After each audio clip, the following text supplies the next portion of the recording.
अस्सलाम वालेकुम my dear students, I hope you will be fine. आज हम एक्सरसाइज नंबर 10.6 का क्वेश्चन 7 इससे अबव क्वेश्चन डिस्कस करेंगे। क्वेश्चन 7 हमारे पास है डी की 2 वाई ओवर डी एक्स की 2 minus 2 D Y over D x plus 5 equal आएगा e x tan two x के इक्वल है।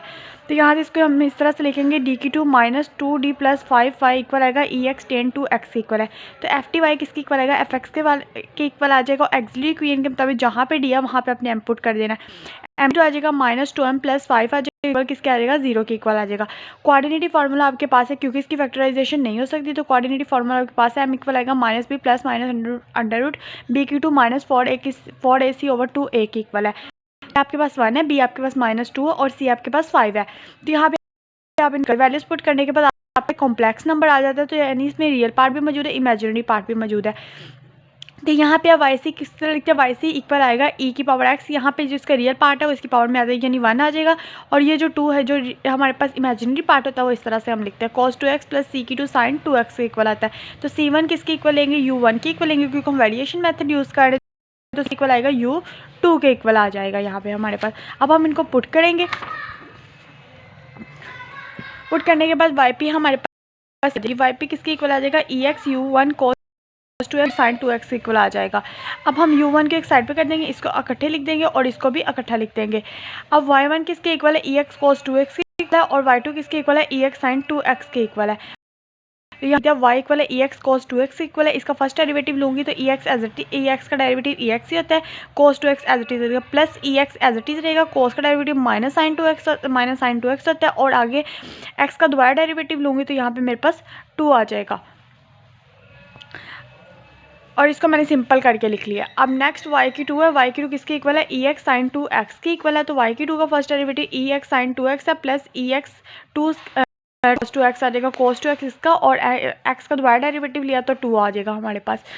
इसको भी मैंने सिंपल करके लिख लिया। w किसके इक्वल आता है, y1 y की 2 का फर्स्ट डेरिवेटिव माइनस y की 2 y1 का फर्स्ट डेरिवेटिव। वैल्यूज़ को यहाँ पे मैंने पुट कर दिया है। इसको पुट करके इसको मल्टीप्लाई किया तो e2x आ गया, cos 2x साइन 2x आ गया। फिर इसको इससे मल्टीप्लाई किया 2 आ गया, e2x आ गया, cos की 2x आ गया, माइनस इसको मैंने मल्टीप्लाई किया, e2x आ गया, साइन 2x और cos 2x से आपस में मल्टीप्लाई हो जाएंगे, माइनस माइनस प्लस आ जाएगा, 2 आ जाएगा, e की पावर 2x साइन की पावर 2x आ जाएगा, हो जाएंगे। cos 2x और साइन 2x किसके इक्वल आता है, ये हमारे पास 1 के इक्वल आता है। तो यहाँ पे 1 लिख लो, तो यहाँ पे क्या आ जाएगा, 2e2x आ जाएगा। u1 किसके इक्वल, अब हमने u1 फाइंड करते हैं, पहले हम w फाइंड करते हैं, फिर u1 फिर u2। तो u1 किसके इक्वल है, माइनस वाई की 2 F x over W D x के इक्वल है। तो वाई की 2 की हमारे पास यहाँ पे क्या वैल्यू है, ई एक्स साइन 2x की हमारे पास इसकी वैल्यू है। तो यहाँ पे वैल्यू मैंने पुट कर दी, एफ एक्स की वैल्यू ई एक्स टेन 2x और डब्ल्यू की वैल्यू क्या है, 2e2x है। तो e2x से कटिंग हो जाएगी, दोनों कंबाइन हो गए तो e2x बन जाएगा। ये 1/2 को मैंने एक साइड पे कर लिया, ये साइन 2x है, टेन किसके इक्वल है, मैंने साइन ओवर कॉज लिख दिया। ये रखें साइन 2x किसके इक्वल है, साइन टेन किसके इक्वल है, sine 2x over cos 2x के इक्वल है। तो यहाँ पे ऊपर मैंने साइन 2x लिख दिया, नीचे मैंने cos 2x लिख दिया। इन दोनों को अब यहाँ पे ये आ गया और नीचे ये। यहाँ मैंने क्या किया, फंक्शन के ऊपर डेरिवेटिव बनाने के लिए मैंने किया ऐसे किया, इसको सिंपल फॉर्म में करने के लिए यहाँ पे मैंने इसको cos से मल्टीप्लाई भी कर दिया और डिवाइड भी कर दिया। डिवाइड करने के बाद अब मैं क्या करूँगी, अब मैं इसमें पुटिंग कर लूँगी। क्या पुट करूँगी कि साइन 2x के इक्वल है, टी के इक्वल है, इसका डेरिवेटिव लूँगी तो cos 2x आ जाएगा, और x का लूँगी तो 2 आ जाएगा, और dx इक्वल आ जाएगा dt के इक्वल आ जाएगा। अब ये देखिए यहाँ पे ये cos 2x है, तो यहाँ पे मैं 1 इधर भेजूँगी, 1/2 इधर आ जाएगा, डी cos 2x की वैल्यू भी आ गई, और साइन की जगह पे आप t पुट कर देंगे। अब आपने इसको पुट किया, पुट करने के बाद आपके पास ये चीज़ आ जाएगी, cos 2x इक्वल आएगा 1/2 dt के इक्वल आ जाएगा। तो u1 किसके इक्वल है, माइनस 1/2 t की 2 1 माइनस t की 2 डॉट 1/2 dt आ जाएगा। ये भी 1/2 बाहर चला जाएगा, ये भी बाहर चला गया। अब यहाँ पे नीचे हमें क्या चाहिए, माइनस चाहिए ना, तो अब क्या करेंगे, माइनस से बाहर मल्टीप्लाई करेंगे। तो यहाँ पे माइनस से मल्टीप्लाई भी कर दिया, बाहर भी मल्टीप्लाई कर दिया, अंदर भी मल्टीप्लाई चाहिए थी। तो ये वाला जो बाहर वाला माइनस था हमारे पास, इसी को हम अंदर ले आए, ताकि यहाँ पे प्लस कर दिया और ये माइनस का अंदर मल्टीप्लाई दे दिया। दोबारा करते फिर भी अगर यहाँ पे माइनस लेके आते, यहाँ पे भी लेके आते, फिर भी यही होना था, माइनस माइनस प्लस होना था। तो ये इस तरह हमने क्या किया, माइनस को यहाँ की बजाय यहाँ पे ले आए और ये 1/4 पॉजिटिव हो गया।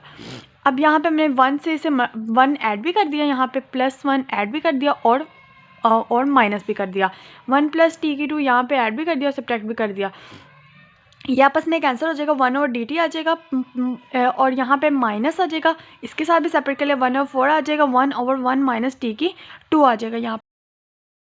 यहाँ पे एक फॉर्मूला होता है 1 over 2 A L N 1 plus T over 1 minus T आ जाता है।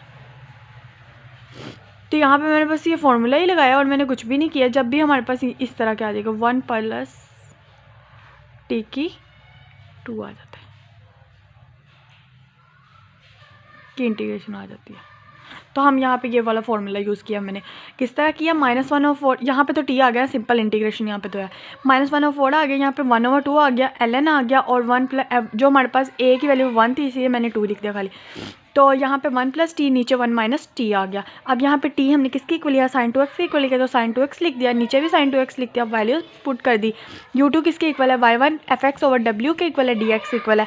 तो y1 की यहाँ पे वैल्यू लिखी, fx की वैल्यू लिखी, dx और w की वैल्यू लिखी। ये e2x है, e2x इन दोनों को ऐड करेंगे, दोनों कटिंग हो जाएंगे। यहाँ पे cos है, ये sin ओवर cos है, cos से कैंसिल हो जाएगा, सिर्फ sin बचेगा। यहाँ पे sin की इंटीग्रेशन किसके इक्वल आती है, माइनस cos 2x के इक्वल आती है। तो यहाँ पे माइनस cos 2x आ गया यहाँ पे, ठीक है, और -1 ओवर 2x आ गया। u2 भी हमने फाइंड कर लिया और yp किसके इक्वल है, u1 की वैल्यू लिखी और y1, फिर उसके बाद u2 की वैल्यू लिखी, y2 लिखा। इन जनरल सोल्यूशन के मुताबिक y किसके इक्वल है, yc प्लस yp के इक्वल है। तो यहाँ पे मैंने yc की वैल्यू लिखी, फिर मैंने yp की वैल्यू भी लिख दी और ये मेरा क्वेश्चन इस तरह सिंपल हो गया। नेक्स्ट क्वेश्चन है क्वेश्चन नंबर 8, डी की 2 वाई ओवर डी एक्स की 2 plus 2 D Y over D x plus Y equal आएगा E minus x L N X के इक्वल है। तो डी की 2 डी प्लस 1 वाई इक्वल आएगा E minus x L N X के equal है। तो एफ टी वाई किसके इक्वल है, एफ एक्स के इक्वल है। तो यहाँ पे एम की 2 प्लस 2m प्लस 1 इक्वल आ जाएगा 0 के इक्वल है। एम प्लस एम, इनमें से क्या चीज़ कॉमन है, एम कॉमन, इनमें से क्या चीज़ कॉमन आ रही थी, 1 कॉमन आ रहा था। तो एम की 2 वैल्यूज़ आ गई लेकिन दोनों वैल्यूज़ क्या सेम है, तो हम इसको इस तरह से लिखेंगे c1 प्लस सी की 2x और यहाँ पे हमने कॉन्स्टेंट लिखा और एक्स की यहाँ पे वैल्यू -1 है तो -1 लिख दिया। इसको भी अंदर मल्टीप्लाई करेंगे, इसको भी अंदर मल्टीप्लाई कर देंगे। अब ये c1 की जगह पे u1 वैसे आपके पास आ गया। अब c1 की जगह पे आपने u1 पुट कर देना है और y1 किसके इक्वल है, e माइनस एक्स के इक्वल है और y2 किसके इक्वल है, x e माइनस एक्स के इक्वल है। w किसके इक्वल आएगा, y1 और y2 का फर्स्ट डेरिवेटिव माइनस y2 और y1 का फर्स्ट डेरिवेटिव। वैल्यूज़ को हमने पुट किया, इन दोनों को मल्टीप्लाई किया तो ये क्या आ गया, e माइनस 2x आ गया। यहाँ पे हमारे पास x है, इसको अंदर मल्टे e माइनस 2x और x आ गया। यहाँ पे माइनस माइनस प्लस हो गया, x आ गया और e माइनस 2x है। ये दोनों आपस में कटिंग हो जाएंगे। w किसके इक्वल आ जाएगा, e माइनस 2x के इक्वल आ जाएगा। u1 किसके इक्वल है, माइनस वाई की 2 एफ एक्स ओवर w के इक्वल है। y की 2 की वैल्यू लिख दी, एफ एक्स की वैल्यू लिख दी और नीचे w की वैल्यू लिख दी। इन दोनों को कंबाइन करेंगे तो e माइनस 2x ही बनता है और नीचे भी माइनस 2, ये आपस में दोनों कटिंग हो जाएंगे। Minus x L N x d x और यहाँ पे हमारे पास क्या है, x और यहाँ पे l N x d x है।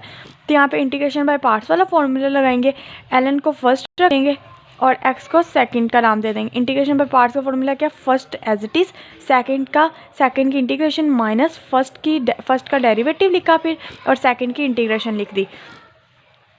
अब इसको अंदर मल्टीप्लाई करेंगे तो माइनस एक्स की 2 ओवर 2 आ जाएगा, एल एन एक्स आ जाएगा, माइनस यहाँ से -1 प्लस हो जाएगा, 1 ओवर 2 एक्स से कटिंग हो जाएगा, सिर्फ एक एक्स अंदर बचेगा।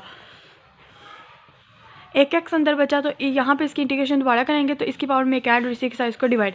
तो यहाँ पे u1 की वैल्यू क्या आ जाएगी, minus over 2 l N x plus x की 2 ओवर 4 आ जाएगा। u2 किसके इक्वल आएगा, y1 F x over w D x के इक्वल है। y1 की वैल्यू लिखी, एफ एक्स की वैल्यू लिखी और नीचे w की वैल्यू लिखी। इन दोनों को कंबाइन करेंगे तो यहाँ पे हमारे पास क्या चीज़ आ जाएगी, e माइनस 2x है, ये दोनों आपस में कटिंग हो जाएंगे। L N x d x है तो एल एन एक्स और यहाँ पे डॉट वाइल लगा देंगे, डी एक्स आ जाएगा। अब यहाँ पे भी इंटीग्रेशन पे पार्ट्स वाला फॉर्मूला लगाएंगे, एल एन एक्स को फर्स्ट रखेंगे और 1 को सेकंड रखेंगे। इस तरह क्या होगा, 1 L N X as it is आ गया और 1 हमारे पास जो उसकी इंटीग्रेशन करेंगे तो x आ जाएगा माइनस फर्स्ट का डेरिवेटिव 1 ओवर x और इसकी इंटीग्रेशन x डी एक्स आ जाएगी। ये आपस में कटिंग हो जाएंगे तो यहाँ पे क्या आ जाएगा 1, तो 1 की इंटीग्रेशन किसके इक्वल आएगी, x के इक्वल आएगी। तो u2 किसके इक्वल आ जाएगा, l N x dot x minus x के इक्वल आ जाएगा। yp किसके इक्वल है, yp इक्वल है u1 और यहाँ पे ई एक्स, u2 और x e माइनस एक्स के इक्वल है। तो yp के मुताबिक e माइनस एक्स दोनों में से कॉमन आ रहा था, यहाँ से मैंने x को अंदर मल्टीप्लाई दे दिया। तो इन जनरल सोल्यूशन y किसके इक्वल है, yc प्लस yp के इक्वल है। तो yc और yp की वैल्यू मैंने लिख दी है यहाँ पे और इन सब में से कंबाइन e माइनस एक्स ले लिया। उम्मीद है बच्चों आपको मेरा लेक्चर समझ में आ गया। अगर लेक्चर समझ में कोई भी मसला हो तो कमेंट बॉक्स में ज़रूर बताइएगा। दुआओं में लाजमी याद रखिएगा। अल्लाह हाफ़िज़।